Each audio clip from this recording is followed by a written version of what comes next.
Yo, the deceptive world of ghost kitchens. Delivery apps like Uber Eats, Postmates, Grubhub, and DoorDash have exploded in popularity. And if you use these apps frequently, you've probably had an experience just like me since COVID started. You're not in the mood for anything particular that night. I'm so mad about this shit, dude.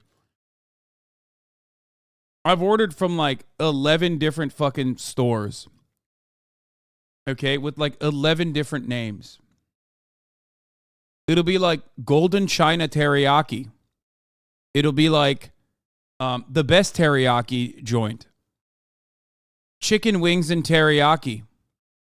Japanese teriyaki Golden China. And it's literally the same restaurant. It's always the same fucking restaurant. I'm like, what, they're not even in the same area according to Uber.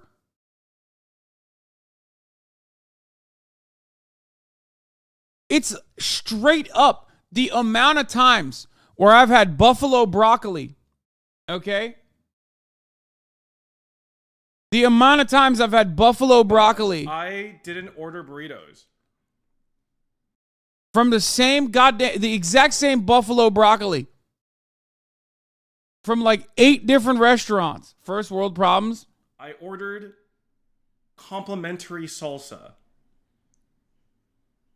I thought I ordered 2 burritos, but I ordered 2 orders of free salsa. So my order was actually $0, but then there was the delivery charge and the under minimum charge of $11. So I paid $11. I paid $11 for salsa. Do you see this shit? Because it already comes, every order comes with complimentary salsa, and then I ordered 2 orders of complimentary salsa. I love that. That's fucking awesome. Anyway, there are 2 restaurants near me called Soul Kitchen and K-Town Kitchen. They're the same restaurant. Yeah.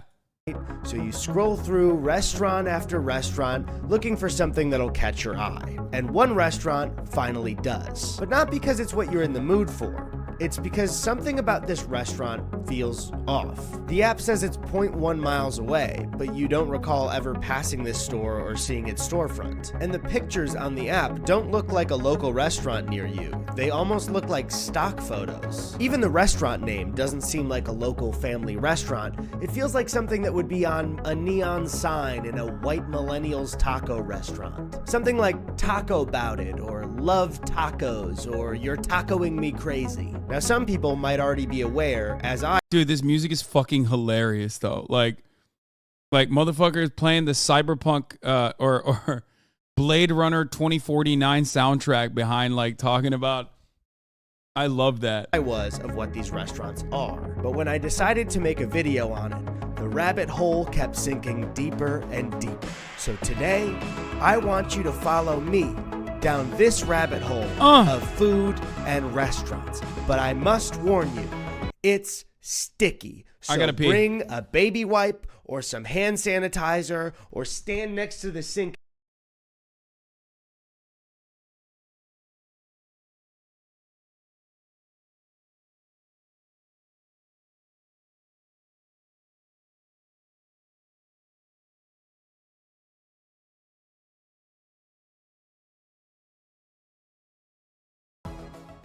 $9.12 on your Monday. From Postmates to Uber Eats, even Grubhub, more people skipping eating out and bringing the restaurant experience home. But how that food is prepared is getting a big change. More competing companies are now teaming up using ghost kitchens to prepare your meals. Now, what is a ghost kitchen? Well, the definition can be a little bit broad and too general because the business model is very new and ghost kitchens come in a few different forms. But in YouTuber fashion, I have the Google definition. So apologies, I'm gonna sound for a second like a 8th grader giving a book report. The Google definition of a ghost kitchen is a business operating from low rent or non-commercial premises that prepares food ordered online for delivery delivery directly to customers, which is a true definition, but also doesn't sound like anything specific to me or give me a clear picture of what their business is. However, as I've been researching this video, I've boiled down ghost kitchens coming in mainly 3 different forms. Some take place in something called a virtual restaurant kitchen,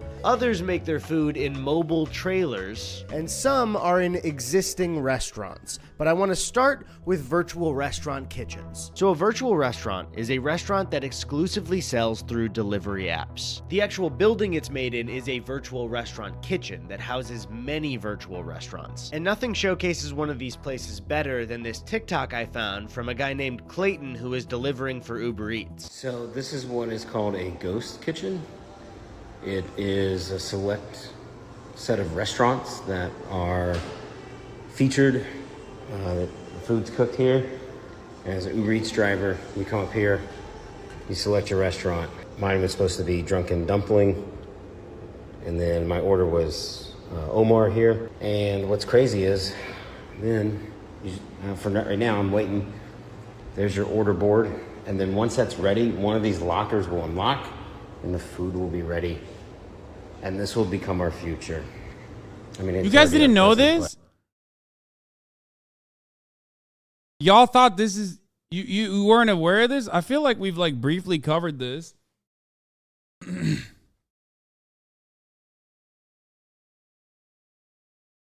Yeah, this like started popping off during COVID.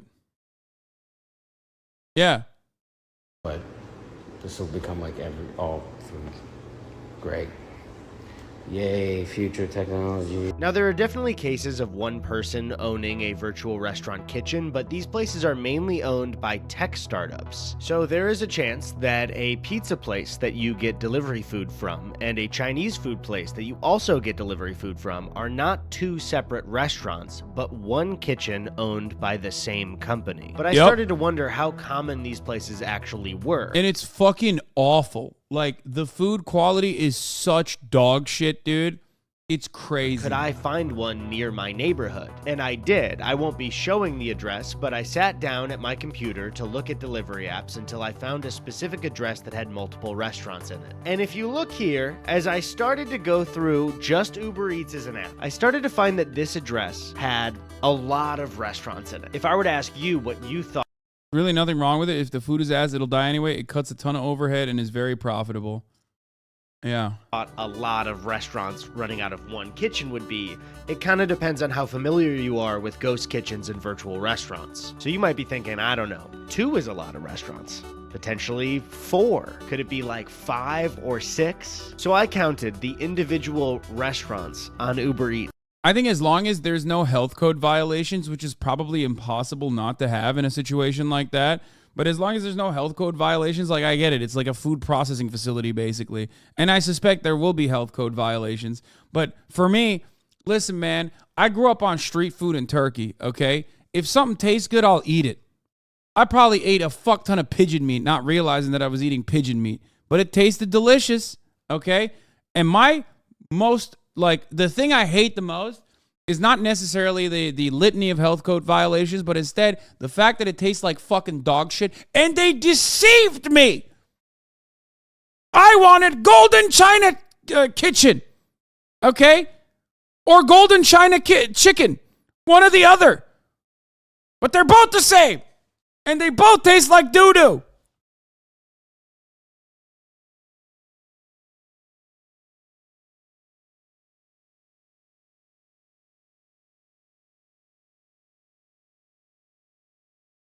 That came up for this specific address. And I found 10 restaurants running out of the same kitchen. Does that sound like a lot of kitchens to you? Because if it doesn't, I lied. There are 20 restaurants running out of this one location. Yeah, except like 5 of them are different named burger stores, which is something that I don't understand. Like, why is like 5 of them burgers?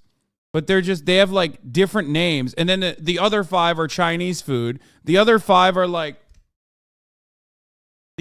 Chinese. The other 5 are fucking, but they all make the same food. And if you're thinking to yourself, that's not that many, I lied again. There are 30 restaurants running out of this single location. And one final time, I lied again. There are 44 restaurants on Uber Eats that all share this one address. And you have food places ranging in completely different cultures and food types. There's a dim sum place, there's a curry place, there's burger places, pasta places, pizza places, chicken and waffles, taco places. Yes. This was actually discovered by my girlfriend Chrissy. She started looking at individual menus in this one location and finding that some of the items It's not a looked joke. really similar. So I picked a Yes. Oh my God, I'm so glad this video exists. Oh my God, dude. I hate this shit so much. Dude, I have done a rant on Postmates back in the day because I fucking hate that, like, I'll be like, I want tacos, okay? And then Postmates, before, like, the ghost kitchen started popping off, which is yet another fucking annoying nuisance, they would always be like, oh, you want tacos? Well, I guess you want Jack in the Box tacos. Here's a local favorite, Jack in the Box. I'm like, no. I live in West Hollywood, okay? There are probably 1,500 local taco restaurants. Why the fuck are you so insistent on showing me Jack in the Box? Be like, oh, you said tacos. You must want Chipotle. I'll be like, no. And then they're like, oh, do you want this other Chipotle then? No. Okay. How about this Chipotle that's like 3 miles away?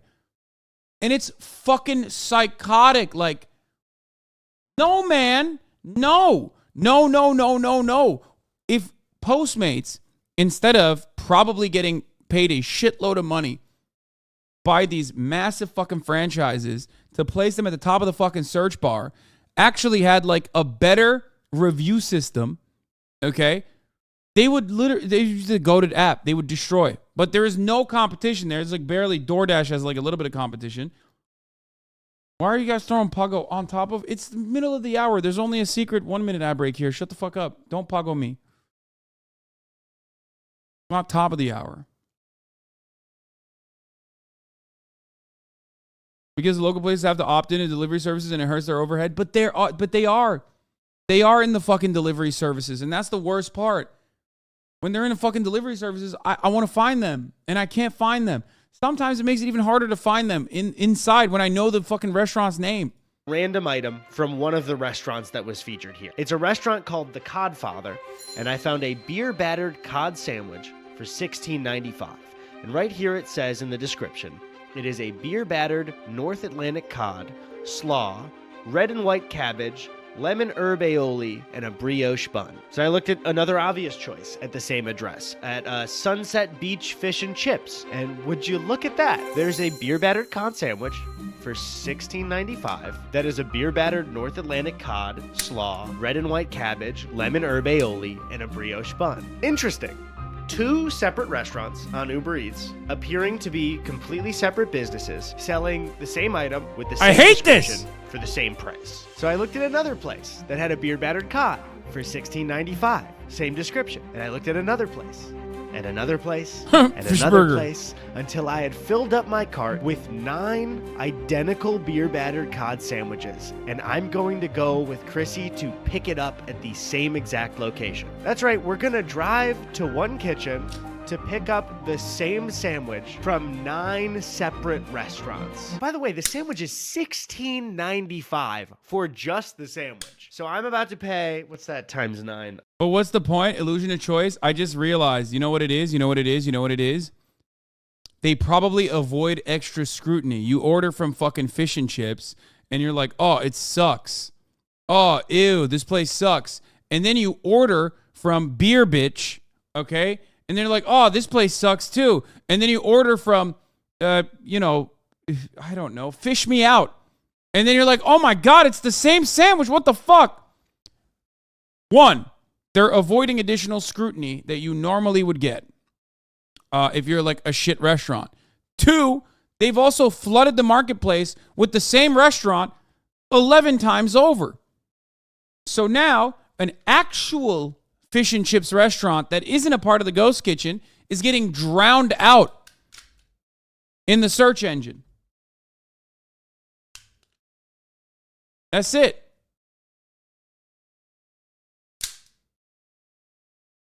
Yeah. Holy shit, I just noticed Uber Eats and Postmates mobile UI is identical. Brother, they're owned by the same company. Uber bought Postmates.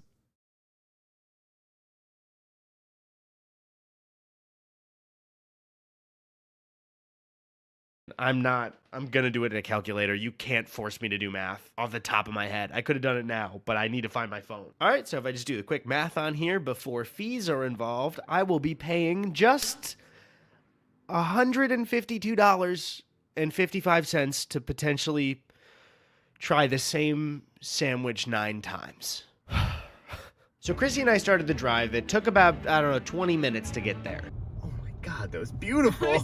When we pulled up to the restaurant, it had the name Chibo. What confused me is that when you look it up, Chibo is a local restaurant in LA. It's been open since 2002, I believe. But when you look on Google Street View, the storefront used to say Virtual Dining Concepts, which is one of the startups in the ghost kitchen industry. Now, to be honest, as we walked up, I was a little bit nervous because I don't think one of their regular employees would care, but I also doubt somebody has ordered from 9 different restaurants with the same item. The order kind of makes it obvious what I'm doing. So I walked up to him and said, "Hi, we're picking up for like 9 orders under Eddy." And the guy was like, "Oh yeah, no problem. Do you want me to put it all in one bag? Is that okay?" So we waited for a little bit. Here's us waving, just in case we're saying hello to you, specifically watching. We're waving to you. And then finally, we got the order. So I gotta get home. it seemed so casual. They did not care that we ordered from 9 different places and it was the exact. Yeah, no, he has no idea, nor any care, nor any consideration to this process. Exact same one. So we drove back, bags in hand, left bag hanging lower than the right bag. But before we bust these bags wide open, a quick word from our sponsor. Thank you all for coming to this press briefing today. As many of you already know, I am now the President of the United States because to the video. When we got back and I started to unpack them, I noticed that all of the packaging was the exact same. All right, so let's start with just 2 of them. I think the biggest crime of this is that he the biggest crime of this is that he just fucking got fish sandwiches instead of something else. The rest of the package is right here, but they also weren't labeled, so I have no idea which 2 restaurants these are from. This could be The Codfather. This could be Sunset Beach. This could even be Burger Bitch. First one is in this wrapping. Here's the, it looks good. It looks good. This looks like a good fish sandwich. These are 2 different fish sandwiches from 2 different restaurants. Legally, I do not want to say that these are the same sandwich, so I won't do that. You think that covers me? The bun feels cheap for $16. Oh yeah. It's good. I now know what this fish sandwich tastes like. Legally, I don't want to say that this is the exact same sandwich, but my taste buds are saying this is the exact same sandwich. Then we decided to take every single sandwich out to show them all at once. What we are looking at here are 9 sandwiches from 9 restaurants that all claim to be different businesses when you look at them. And I decided. What's funny is that they at least posted different photos. A lot of these places don't even do that. For science, I was going to take a bite of every single fish sandwich and give a thumbs up if it tasted. Yeah. Oh, yeah. Capitalism breeds innovation, by the way. Yet another one of my, a fantastic thing to bring up. Literally, just this is the type of fucking innovation that capitalism breeds all the time. Now, as I've aged, I don't do as well with greasy foods, specifically something like a fish or chicken sandwich. And I can't tell you the toll that this took on my body later that day. I didn't even capture it. I was tired. Things happened in the bathroom I will never speak of ever again. But I will say that my opinion was these 9 sandwiches tasted exactly the same to me. But I think it's really important to mention that this restaurant is... It's the dumbest way to be innovative, but it is innovative law. No, it isn't. It's not real innovation. It's literally just the only way that capitalism is innovative is by making the same product and like using or finding new ways to scam people into thinking that you're buying a different product and making more money off of it. The innovation is called scamming. Okay? You just said, "Oh, but I love the scam." It's innovative scamming.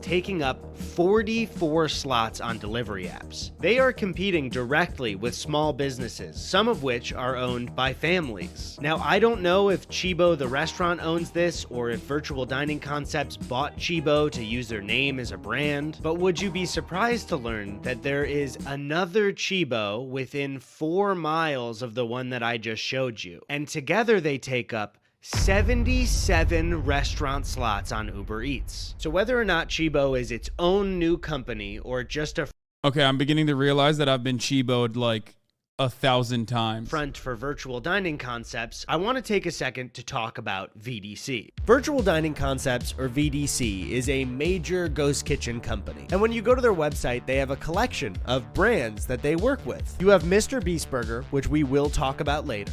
You have Phase Subs, which finally answers the question, can my sandwiches just be made by gamers? But as I was reading the brands, something caught my eye. NASCAR Refuel. So I clicked on it and it opened up NASCAR Refuel Wings, and you could go right to their website. So clearly, NASCAR Refuel is a NASCAR themed ghost kitchen that sells primarily bone-in wings. Hell yeah, now, if you go to the brother. full menu, you can see that they offer 5 flavors. We've got barbecue, we've got honey garlic, we've got sweet chili, Cajun, and buffalo. My tummy's already rumbling. Is that a magnitude 7 earthquake in California? No, that's just my tummy for NASCAR wings. They even come in this fun little NASCAR box so you know the food's gonna get to you fast. So then I thought, if VDC can let NASCAR make a unique wing place, this place can't be that bad. By the time food arrives to your table at a restaurant, the people who have made the food have already jumped through a ton of hoops. The person who created the business already had the idea to create a Honest question, do you think people who give so little of a shit to order online cares anything about local restaurants? I'm one of those people, and yes, the answer is yes. Of course I do. You want to know why? Because yummy in my tummy. That's why. Life is oftentimes just an endless sea of L taking, okay? And in between jumping from one L to the other, sometimes you nut and that feels good. And other times you eat food and that feels also just as good, maybe better, okay? So yes, I do care. What the fuck do you mean, dude? What? restaurant either paid their own money or got a loan from a bank to get the building rented out. They then had to hire people, make sure everybody was trained, make sure people liked the menu, cultivate a successful business, and pay the bills every month. So maybe this could be a good way to not gatekeep recipes with how much influence you have or how much capital you have to open up a restaurant. Maybe this will be a great way into having people try new foods. VDC has another wing place right there called Wing Squad. Wing Squad is a buffalo wing themed ghost restaurant that serves primarily bone-in wings with flavors like barbecue, honey garlic. Didn't Tyga do this too, ironically?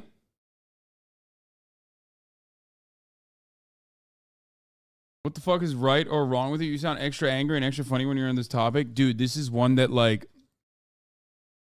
this is literally capitalism and food. It's like two things that I love talking about. You know what I mean? Of course I'm passionate. I love eating food and I love talking about how fucking shitty capitalism is, especially when capitalism ruins my food. Of course I'm going to be angry and passionate. Garlic, sweet chili, Cajun, and buffalo. Are these the exact same fucking wings? Okay, so I got NASCAR Refuel. So I was going to immediately cut to ordering NASCAR Refuel and Wing Squad to eat them both and see if they tasted exactly the same. But when I filled out both my orders, I went ahead and ordered NASCAR Refuel. And when I tried to check out with the cart for Wing Squad, They told me that it wasn't available in my area. So now, instead of proving a point for my video, I just have NASCAR wings. The only thing I care about is if they come in the cool box. I will be so mad if they don't. Yes! Here are the wings. They look pretty good, to be honest. I'll give it to NASCAR. It's good. It's good. I never said the Ghost Kitchen food is bad. It's good.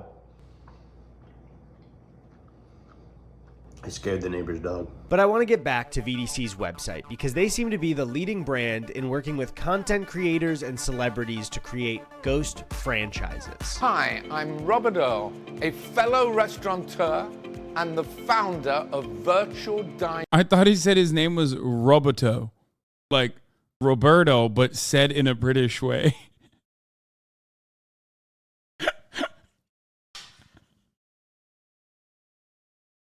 That would have been way funnier, honestly. Concepts. A ghost franchise is when one of these companies utilizes virtual restaurants and ghost kitchens around the country to instantly start up a national brand. So you pretty much snap your fingers and you have a fast food company across the whole country. These brands offer you an A to Z solution. Bro, this is literally, okay. I'm about to tell you guys something very scary, okay? Or I guess I kind of talked about it on Leftovers. There's a reason why everyone wants to be a t-shirt salesman nowadays, okay? There's a reason why everyone wants to be an influencer. Because when you're an influencer, you can sell, okay? You can sell products to a massive audience of loyal fans, okay? And people have realized, like, oh yeah, you can have like a built-in marketing thing. If you work with influencers, celebrities, yada, yada. So basically, this originally started with like white glove production, a normal concept for, drop shipping or whatever. A normal concept where like drop shipping companies to work with celebrities. Represent used to do this and still does this. Okay. The company I work with is another version of this that's on hands, like the ideology product that you can purchase. Okay. Like the t-shirt that I'm wearing at ideology.shop is quite literally kind of like the ghost kitchens of this. Except the difference is, I guess you can have a little bit more involvement in the process of manufacturing. But that's it. It's white label production, right? Now they've moved that into kitchens with this streamlined process.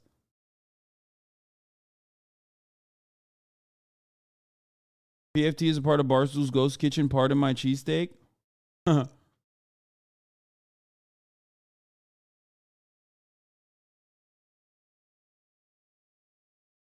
People also want to be influenced because there's 0% chance of making a good living as a public servant rather than take a bet on making it big, then admitting you will never be comfortable. Well, I mean, of course. Yeah, that too. All you have to do is choose the brands, the great celebrities that are going to become your market partners with you. And to get a look on how these ghost franchises start, we can look at the page on their website that advertises to creators that want to work with them. So this business model is advertised as a new way to connect with fans. Oh my God, I didn't know. Oh, the other thing that prior versions of this would be like, there are. Yeah, I've talked about this already. Hasan lives in a mansion. You should let some homeless people live in his extra rooms. I have talked about. I've talked about this. Sorry, I know that a prior version of this exists as well. Like when Subway used to do like a marketing thing with like a celebrity. You know what I mean? You let XQC say? Yeah, I know. So it's basically franchisees except with different names and the illusion that they're not the same business. Exactly. I ratioed Joe Biden? Really?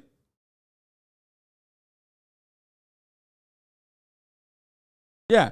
McDonald's did it with Travis Scott, right? The Travis Scott burger. And then it worked so well that they did it with Cardi B.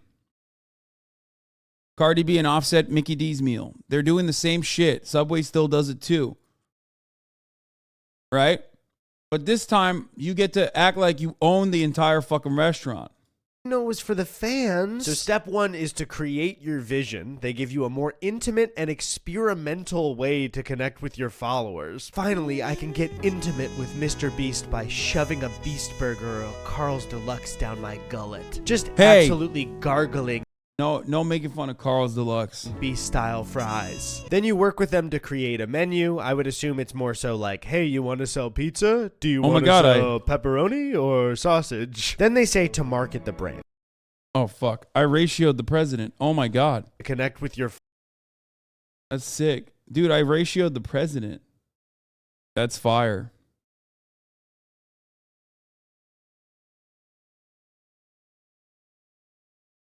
About to have the Secret Service come knocking down my door, bro.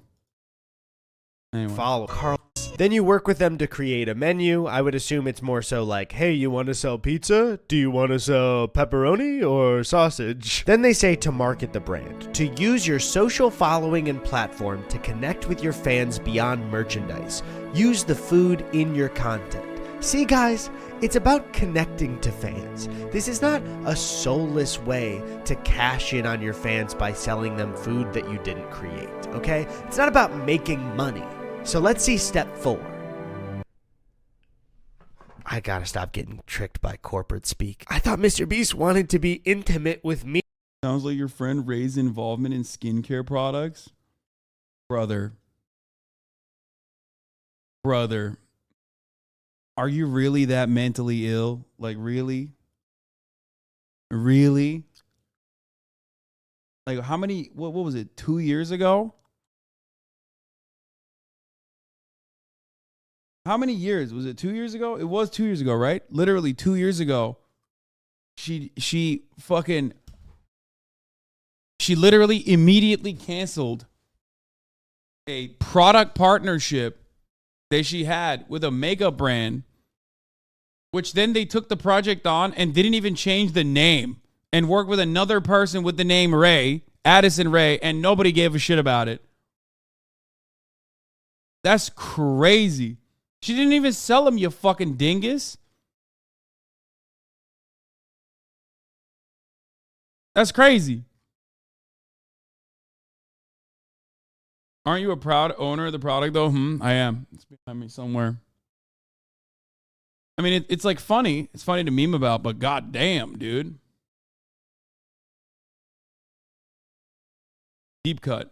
I can't believe how confusing this Ghost Kitchen stuff is as a consumer. Because a few minutes after filming this, I got an email thanking me for my order from Mr. Beast Burger. The thing is, I didn't order from Mr. Beast Burger. I'm doing that later when I talk about Mr. Beast Burger. So I looked at the address in the email, and it happens to be the exact same address from where I got my NASCAR refuel wings. So they just thanked me for ordering from a completely different restaurant. And when I looked up the address, it just gave me Universal City Walk, which is the big mall outside of Universal Studios Hollywood. It didn't even match up with one of the restaurants there. It just looked like a vague point on one of the buildings. Did they make my wings in Universal Studios? Did the Minions make my wings? It seems like VDC can't even keep track of their own virtual restaurants. But if you're a content creator or a celebrity that thought it would be a cool idea to open up your own fast food brand that doesn't inherently...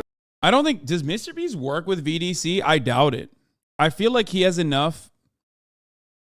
money to, like, make his own, right? I don't think he does. Does he? This is proving it. I work with Uber Eats in that part of the valley. So many ghost kitchens. Steve Aoki has a bunch of pizza restaurants out of ghost kitchens.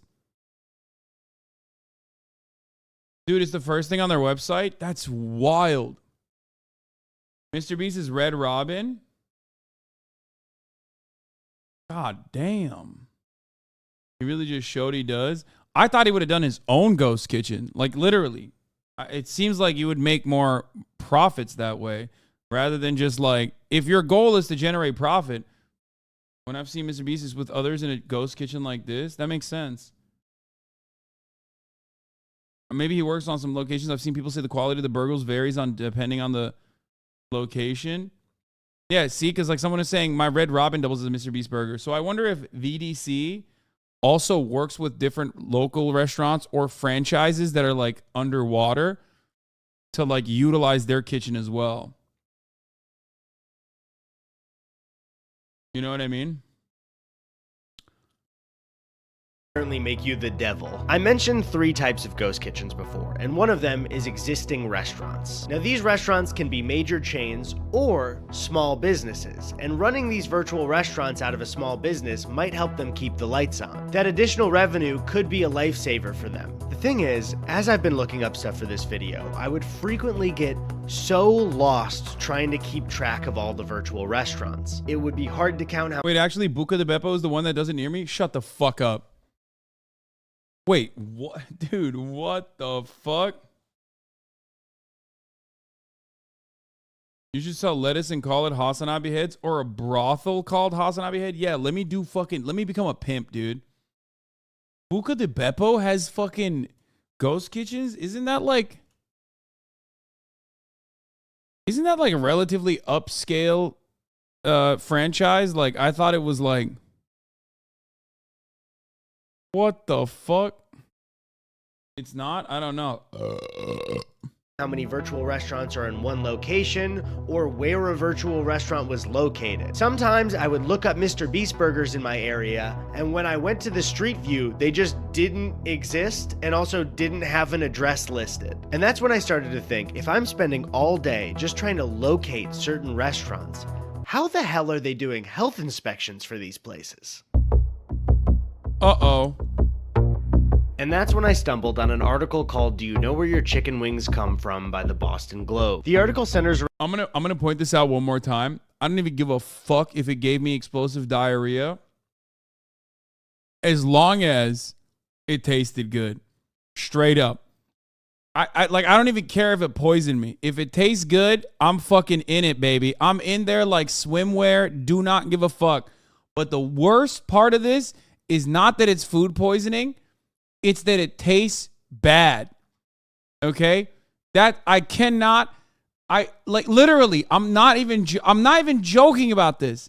The worst part about this is that it doesn't taste good. It's the same dog shit copied and pasted over and over and over and over and over again. I was literally eating with the sushi restaurant near me, bubble gut every time, but so tasty. Actually, your worst take. Y'all are crazy. Around the challenges that ghost kitchens have added to health inspection agencies in Massachusetts. Frequently, it seems that health inspectors in Massachusetts will find out during the health inspection that they're running multiple restaurants out of the same kitchen. Lexington's health director Joanne Bellinger even said, "It's like smoke and mirrors or a shell game. We license this particular restaurant, but on the side, they're running 6 or 7 other things." And they're constantly getting surprised by this because the article states, "No one knows how many such operations are running in Massachusetts or nationwide, as there is no central entity that tracks them. And when health departments can't track where food is coming from, it makes it near impossible to track where a foodborne illness starts." Some defenders of virtual kitchens might say, well, if you have a kitchen that passed a health inspection, what's the harm in adding a virtual kitchen? You already passed. But what if your new virtual restaurant menu— Bro, what do you mean? There's contaminants. Oh my God, cross-contamination events. Yeah, literally. Bro. Okay, if you have food allergies, do not order from anything on Uber, okay? Okay, that part, I am very privileged. I do not have any allergies that I know of, and I hope I don't develop any allergies. Oh my God, that is definitely one thing. Okay. To be fair, yes, I wouldn't want to die if I had like a fucking peanut allergy and I'm ordering from a place that I don't think it has peanuts in the kitchen, okay? Then yes. Yes, definitely. I am pro regulations. You're right. I forgot about people who are allergic to things. If you have a peanut allergy, do you never want to like sometimes try like, I don't know, Five Guys and stuff? There's really, I mean, think about it. Like there's a lot of delicious foods that you're missing out on. Dies from the ghost kitchen.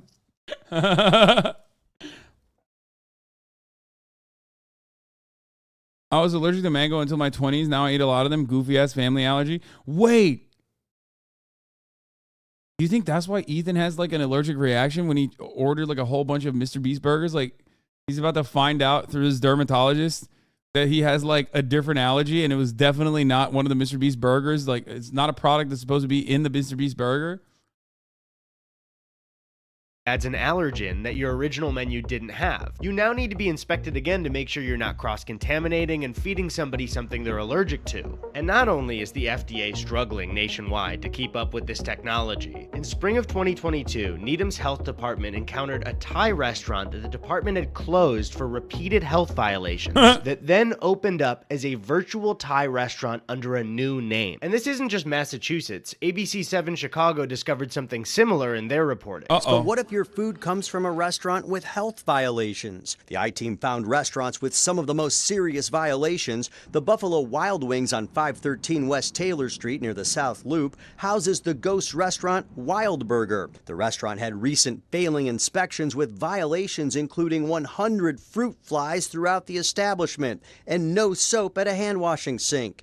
In follow-up reports, the restaurant fixed violations and passed inspection. It's really just a snowball with ghost kitchens because this problem also opens up a new problem, which is major restaurant brands pretending to be smaller businesses on delivery apps to get more business from you. That's Next so on our fucked. list of fake-ass restaurants, you can tell. Look at the graphics. It's Super Megadilla. Oh my god. obvious. Super Megadilla and Thrilled Cheese. Those are Yes. both IHOP.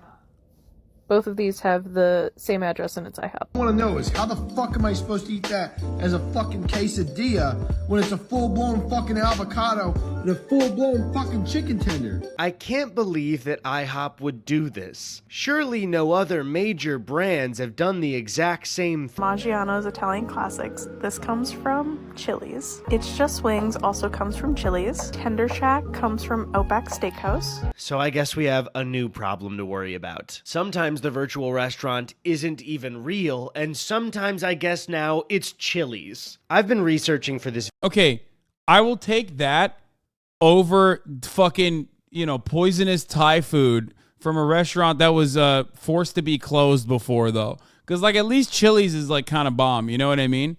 It's still indecent on the capitalism competition front because it's, like, a corporation that is, like, literally trying to eliminate the competition. Like you would want to eliminate the top of the hour ad break at the top of the hour. And unlike Chili's, you can do that just for $5, right?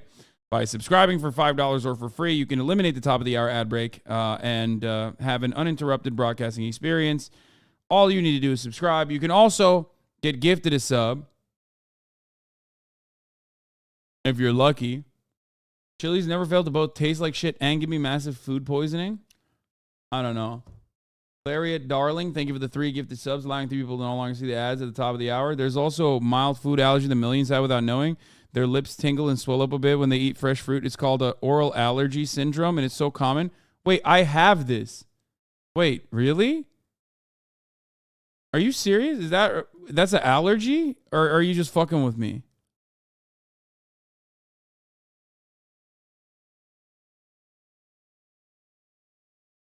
I hate fruit because whenever I have fruit, like my mouth is like almost in pain. What the fuck?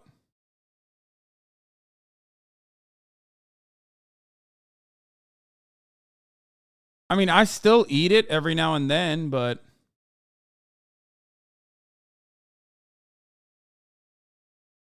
makes your mouth itchy though, right?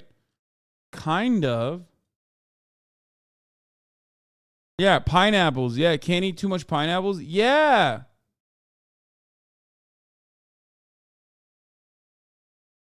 What the fuck? I thought it was like, I don't know what it is. It's like mostly, it mostly happens with, no. It happens with citrusy shit. I don't think it's an allergy. I don't think it happens with other fruit. Or maybe it does. I don't know. I don't really eat that many fruit. That's the enzyme, you dummy. Pineapple is because of the enzyme, not allergy. But it's not just pineapple. It's like citrusy shit. It's the protein digesting enzyme.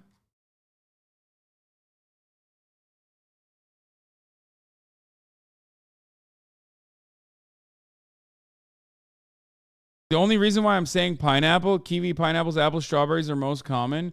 Okay, those are also the only like fruit that I do eat. So maybe it is. One of my friends was like, you know how when you eat a pineapple, your mouth gets numb? I was like, nah, dog, you have an allergy.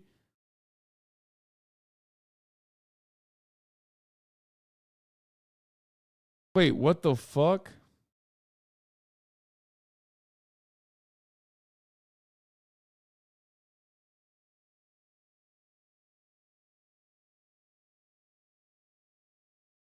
You already found out about this a while ago? What the fuck, old man? Go check your brain for the German one?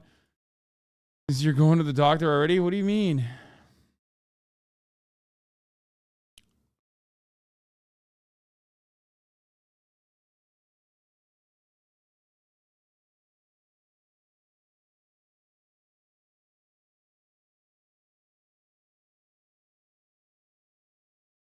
Video for around 2 months now, and I feel like I'm going crazy because anytime I'm confused or I see something deceiving and I pursue it, I get even more confused and sometimes even more deceived. However, there is one thing that I am certain of. Every single day, I have researched or filmed or gone to get food from one of these ghost kitchens. One virtual restaurant will make itself known at least once. A ghost franchise that is so popular that any YouTube addicted 12-year-old would know the menu by heart. In this story, I'm the beauty, and this restaurant is...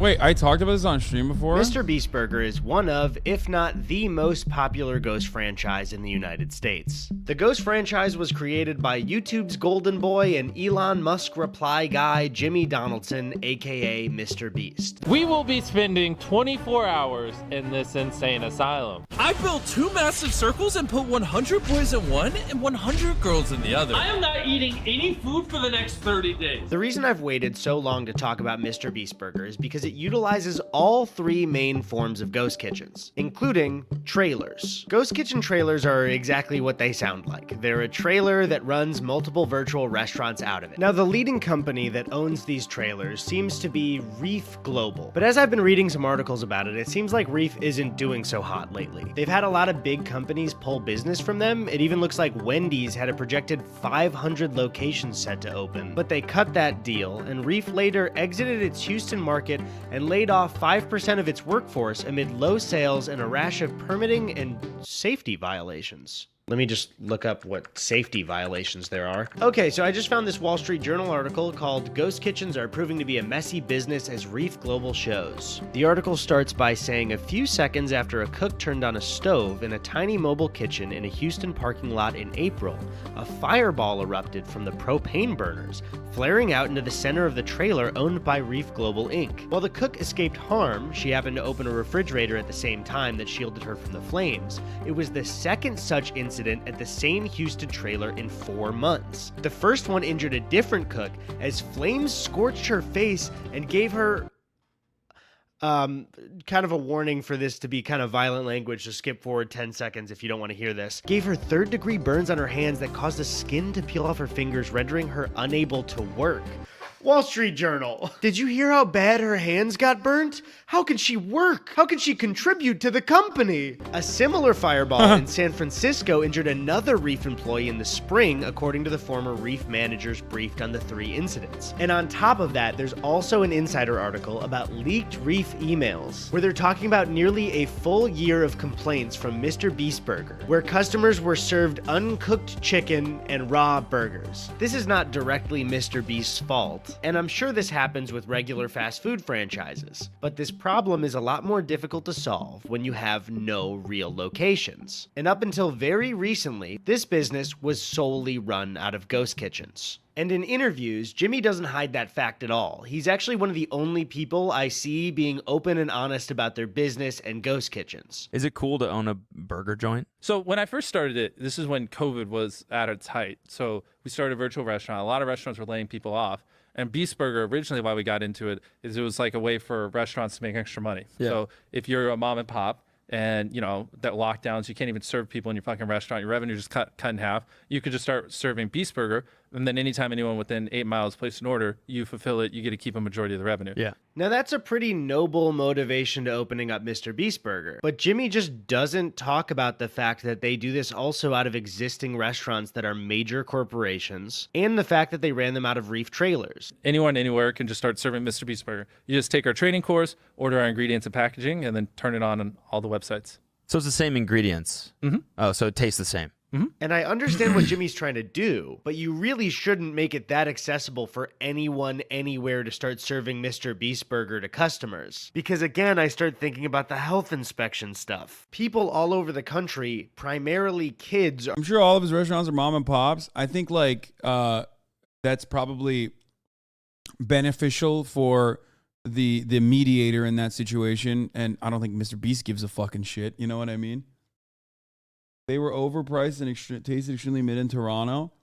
I have never had a Mr. Beast burger. I most likely will not be having a Mr. Beast burger anytime soon. Brand risk for sure. Your name is on the burger. I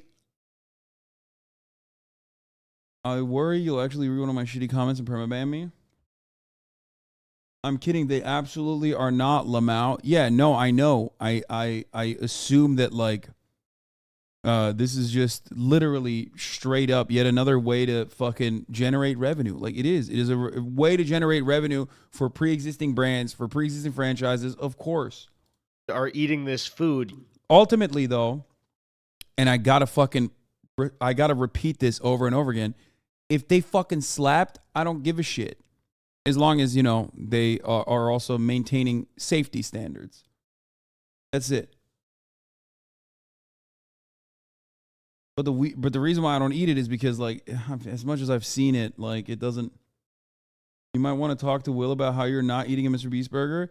We are not eating a Mr. Beast burger. There is no shot, brother. Food cannot slap.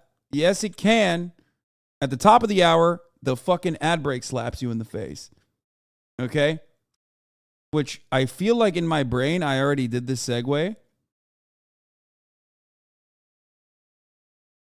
And I did not run it. Oh, I guess I did the segue, but I forgot to run it then. Because I was like, I think I did a really good segue, but forgot to run the ad break. Yeah. Okay, here. I'm running it now. Because I was looking at, because it shows you your activity. Look. Last ad break I ran was a 60-second commercial ad break 40 minutes ago, and then I just ran the hour ad break, top of the hour ad break.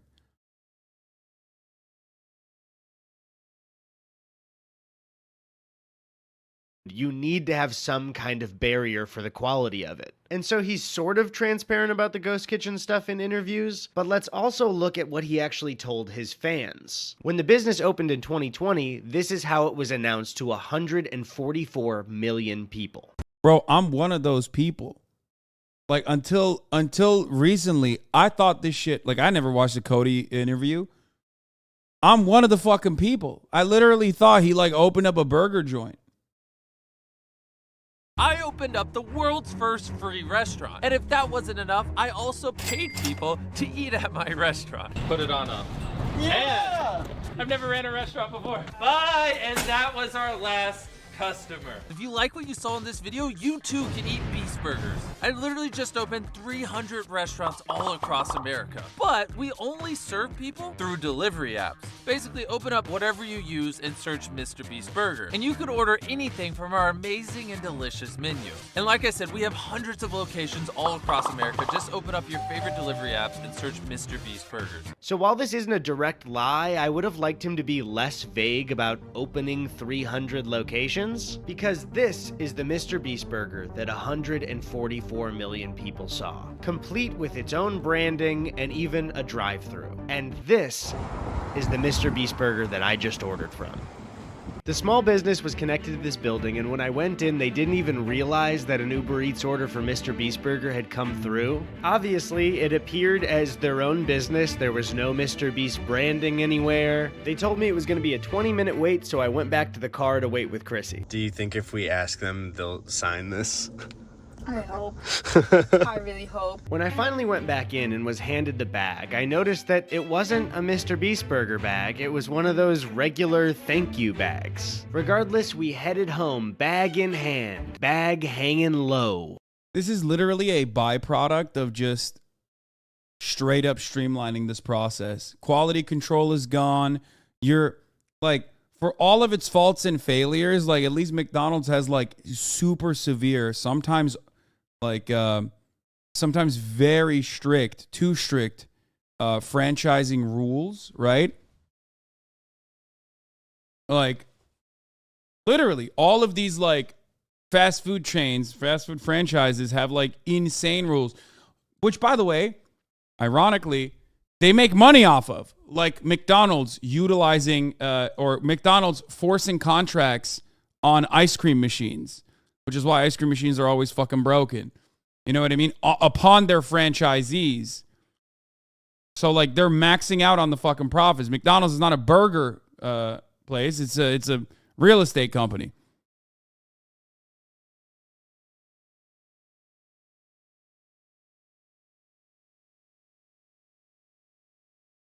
I've about fucking had it with the ghost kitchens in my area. It's out of control. Fuck McDonald's, no condiments, giving ass. Wait, really? I got 4 items total and ordered it for pickup, so the whole thing ran me $36. It is taking an artisanal mode of production, the restaurant, and turning it into a central factory, exactly how Marx described production being forced into this form. They're also not in Mr. Beast packaging either. So, Mr. Beast, NASCAR wings is blowing you out of the fucking water. Now, Beast-style fries are supposed to be seasoned, crinkle-cut fries loaded with caramelized onions, American cheese, pickles, mayo, ketchup, and mustard. What I got was seasoned crinkle-cut fries with cooked onions, American cheese, pickles, and ketchup. You can see right here, this is what they look like, and... So I flipped them back over pretty well, actually. It worked out just fine. And they were average. I do think what would make this order special is the ingredients on the fries, and I didn't get all that I ordered. But this is the best that the order's gonna get, I promise you. Now, the next item on the list was supposed to be a Carl's Deluxe, which is like a patty melt grilled cheese. No! But when I pulled it out, I was very confused. Which, is this the Beast Burger? After looking at all of the order later, this was not a Beast-style burger. It was not a Carl's Deluxe. It was one of their Impossible Beast-style burgers. This is what the Impossible Beast-style burger is supposed to look like. And this looks like if somebody drew a... It looks like a cartoon. Dude, it looks like... Oh, no. That looks like a prop, dude. Oh, my Lord. Oh no, oh no, oh no, no, no, no, no, no, no. Oh, a burger for me? How is this real? It looks like a Krabby Patty. Now, when I opened it literally it up, it looked really boring. This looks unbelievably boring. But surprisingly, it also tasted really boring. This tastes like a cafeteria burger. The Impossible Burger is supposed to be smashed, crispy Impossible patties with house seasoning, American cheese, pickles, diced white onions, mayo, ketchup, and brown mustard on a toasted bun. What I got was an Impossible patty, American cheese, shredded lettuce, and a tiny bit of ketchup. There's no sauce on it either. There's just like a little bit of ketchup. Yeah, there's no quality control, dude. There's no quality control whatsoever. So when there's no quality control, there's nothing like it's like almost impossible to do quality control too. Like, dude, that looks like a blood stain, brother. I wouldn't eat that. On the bun? The bun was way cheaper than the one looks in the photo. But also, if you examine the meat in the Impossible photo, it looks nothing like this. So what the hell did I just eat? Next up was the crispy chicken tender sandwich, and this one is an easy layup. Everybody knows what comes on a chicken sandwich. It's just chicken, the bun, mayo, pickles, no ketchup, and lettuce. No ketchup. I was really hoping I would have a positive experience, but all of the ingredients just feel really, really cheap. Like, it just... This doesn't look like a satisfying chicken sandwich. I don't know.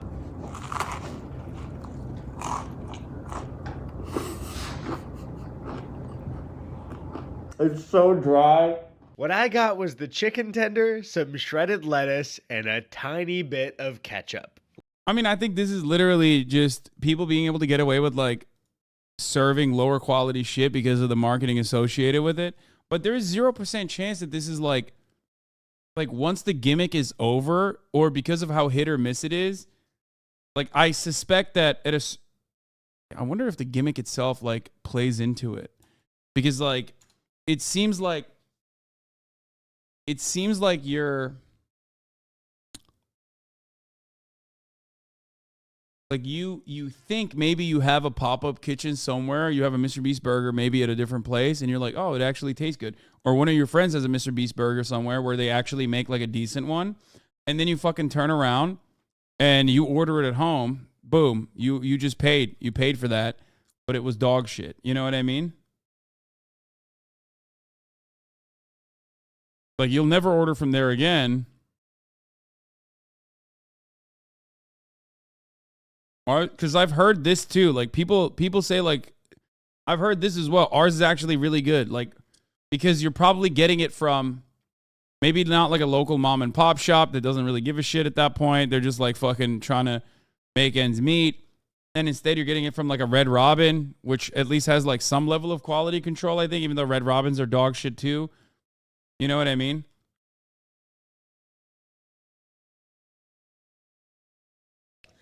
These look like vending machine sandwiches being reviewed. Okay, first of all, the vending machine sandwiches, well, not vending machines, but like 7-Eleven sandwiches slap, dude. Ethan's review he did was better than both this video and the other time he reviewed it on the pod. The food was actually branded. Cooler boxes. Food was better, but still rough.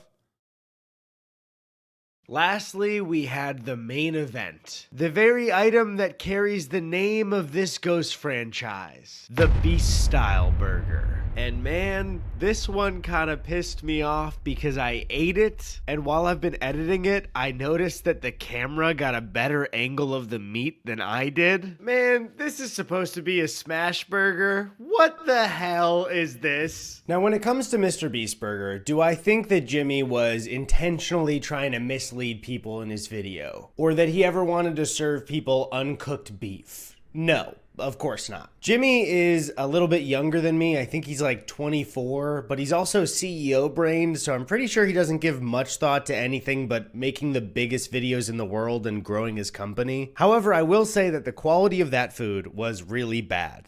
I think this is an incredibly fair assessment.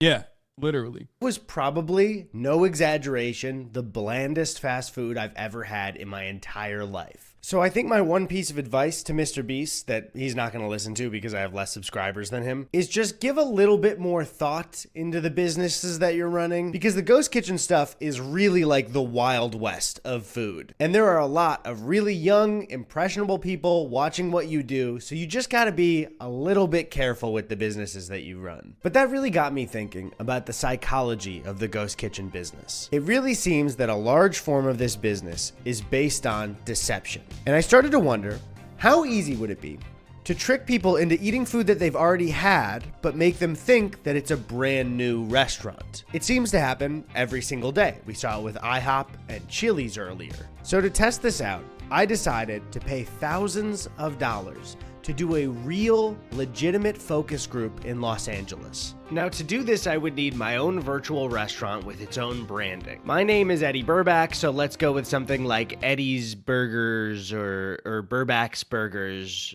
Burgerback. I also needed a fake logo to put on the pack. Why didn't he fucking sell it as Bareback Burgers, dude? Missed opportunity. Eddy Bareback. You want to hit that burger raw. You want to raw dog that burger. So I'm pretty new to graphic design, but I worked like, I don't know, maybe 3 or 4 days on this logo. I think I did a really great job. There actually might be a path for me in graphic design and not in YouTube anymore. So I'm sorry, I'm just very proud of it. As the group entered the room, I realized that I had put up thousands of dollars, and the entire point I'm trying to make on the results of this focus group. That's so a my YouTuber. nerves were high. Hi, everyone. That's Jack's Films, right? Thank you all for coming in today. My name is Jack, and we're holding this group on behalf of an exciting new fast food restaurant, Burgerback. Now, before they tasted the burgers, I'll be honest, I was a little vain and I added a question to see how much people would like my logo. So, before you is the official Burback logo, and I want to ask you all, what are your initial thoughts about the logo? It's lame. It's lame? You said, be honest. No, we want that. Bland, okay. Look at his fucking face. Oh, that's Simpsons. good. Interesting. I guess they just don't have an eye for logos, so I guess they're just wrong. But it was finally time to taste the burgers. So Burger A was a Carl's Jr. Famous Star, and Burger B was one that we picked up from a local restaurant down the street. Both burgers had the same ingredients and were repackaged under the Burback logo. So we started by bringing Burger A out to the group. One of them compared it to a Burger King burger, and another person even said this. Kind of reminds me of a Famous Star from like Carl's Jr. I don't actually saw. You said what from Carl's Jr.? The Famous Star. Oh yeah, you're right. So he said it reminded him of a Carl's Jr. Famous Star, but he didn't say that it was a Carl's Jr. Famous Star. And then Burger B from LA Tavern was brought out to the group. It was immediately clear that they liked this burger much more than the last. I feel like with the bread on this one, it's a better bite. They thought the Carl's Jr. burger was bland, but the one from the local restaurant seemed to be a hit. After tasting both burgers, we asked the group to identify which one they thought was a fast food burger and which one they thought came from a local restaurant. One was fast food. Yep. I think. Almost fast food. And you think this one is the family-owned? It feels more homemade. Yeah, I agree. Yeah. To my surprise, they identified the Carl's Jr. burger as a fast food burger and the burger from LA Tavern down the street as a local family-owned restaurant burger. But I don't understand. IHOP and Chili's have been doing this. I thought this was easy to trick people. So we held a second group to see if the results would be the same, testing out two things. One, if they could identify the burger like the first group, and two, if one of them would finally be honest and say they liked my logo. And I just wanted to ask your honest opinion. What do you think about the logo? Honestly, basic. Basic? Okay. I don't get the name of it. I need more Okay. context. All I think is Burback. Like when it was like, what's a burger back? Kind of generic. Okay. Cool. Yeah, it's a focus group, so they're gonna give their honest opinion, and sometimes people's honest opinions can be wrong or dumb or bad or wrong and bad and stupid and hurtful and mean. And after that, the focus group went the exact same as the one before it. They all unanimously voted A for fast food and B for local. So the second one I think is from the local. Is that kind of everyone's thought here? So even though nobody stopped during the taste test and said, I think this is a Carl's Jr. burger, I think you're lying to me, I may have wasted thousands of dollars in disproving my own point. It seems that ghost kitchens aren't that deceiving because people can tell the difference between what's a fast food burger and what's a local chain burger, which is a huge bummer. Well, the point is, it doesn't matter, right? Because, like, the scam comes because you can't, like, put it in your mouth before you order it. Because I feel like I put the whole point of the video on this focus group, and now I feel like I've been proven wrong. Or I lied. Because while Burger A is a famous star from Carl's Jr., LA Tavern is not a real restaurant. In fact, that photo you saw was a random building that I picked off of Street View. And the focus group did not correctly vote between what was a local restaurant burger and what was a fast food burger because Burger B was Jack in the Box this whole time. Both focus groups tasted two fast food burgers and incorrectly said that one was from a local restaurant. So I think it's pretty clear that I made everyone in that focus group look dumb. Now, yeah, look, listen, that plot twist makes no sense. What I just said is still, like, none of it matters. Because ultimately, when you're fucking ordering on the phone or on your app, it literally doesn't matter. It's still fucking, you just don't know. If it's shit, it's shit. Obviously, I'm joking because they aren't dumb. I lied to the people in that focus group about the food they were eating, and they believed me. And I also lied to you about the food I was feeding them, and you believed me. Because it is not a person's job when they pay for food to investigate whether they're being lied to or not. Yeah, I have spent the exactly. first part of this year ordering food and then spending hours trying to figure out how it was made and what the story behind it was. It would be completely normal for a focus group to be held to test which burger tastes better from a company. You know what's not normal? Being part of a focus group where you're being lied to by a YouTuber who's trying to prove a point. Nobody would think that's what was happening. Much like if I went onto a delivery app and tried to order a burger from a local place, it would be insane for me to randomly assume that it's a Chili's, or that it's from one building that has 44 other restaurants running out of it, or that it's from some weird mobile trailer that has a bunch of explosions burning their employees. And I don't have a solution to this problem. I mean, what do I know? I'm a comedian on YouTube. That's like the lowest job in society. Now, I don't think this will happen, but I think at the very least, delivery apps should add some kind of tag where you can see what's a virtual restaurant and what's a real brick and mortar place. Because if you're supporting a restaurant with your dollar to get some food in return, the very least they can do is let you know where that food is coming from. Especially if it's like an IHOP or a Chili's. Or one of those mobile trailers in a Houston parking lot. Dude, I ordered tacos and I looked up the street view on Google and it was the fucking Winnebago from Breaking Bad.